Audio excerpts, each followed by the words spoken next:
Okay, first thing, a lot of credit to Oregon. Obviously, that's a great team, especially at home, as we talked about all week. This is the hardest place to play against that team in the country. So a lot of credit to them. Sure they'll go and continue to have a great year with a bunch of great players led by D'Anthony today. He was obviously awesome.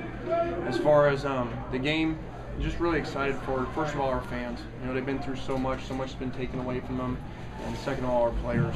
These guys, as you know, a lot of young guys, very few seniors on this roster, very few, I think over half our roster have never played college football before this year. So for these guys to come together the way that they have, especially the last, 5-6 weeks, has been great to see. Their maturity level and handling themselves in these situations, never giving up. So very excited for our fans and for our players.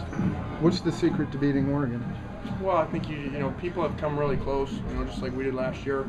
Just got to find a way to do it the whole game and tackle really well. And for the most part, we did that. Obviously, they made their plays. They're going to. Nobody's going to completely shut them down.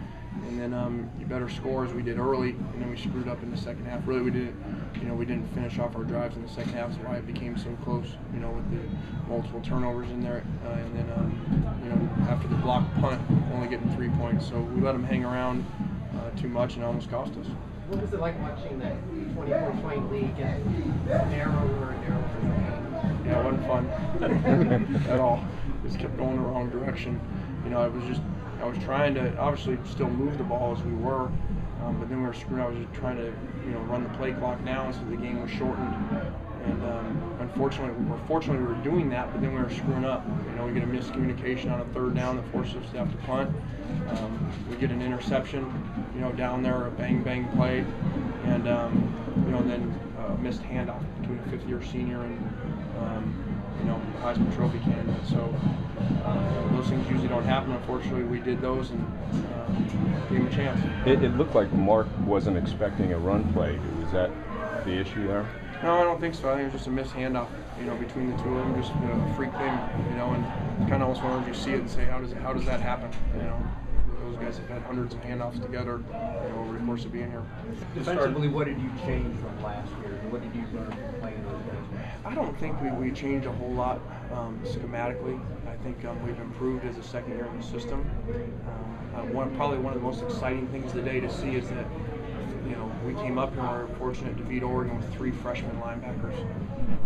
That's saying a lot versus just probably the best offense in the country. So to see those guys play, and then the guys on the young guys on the other side of the ball led by Marquise Lee, I think it'd be hard to argue he wasn't, at least arguably one of the best players, if not the best player on the field today.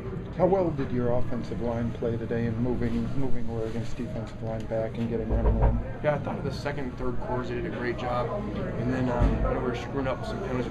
We convert a third down. It's a big momentum third down, and our lineman had just barely gone down before the motion, so that came back, and then we didn't make the third down after that. But I thought they did some really good things throughout the game for a very inexperienced group. Is this amazing during your tenure at USC right now? Oh, I think that's easy. To break the longest home winning streak in the country says a lot about this team and how far they've come. From Woods might not playing to having 2 touchdowns, and then Dion coming out and Rhett coming out, and all those people being banged up. What does that speak to your team's toughness? Yeah, thank God we didn't go to overtime. We were running out of people. Britt was done for the game. Ross Coney was done for the game. We didn't have a fullback, so we were going to be limited in our personnels. But guys just kept trying to step up. They were trying to go in. Our trainers were holding them out, which was the right thing to do, obviously. But it was neat to see, and Robert wasn't going to allow himself not to play. Still wasn't 100% out there, but he was making the plays, and then the kids stepped up, when we needed them.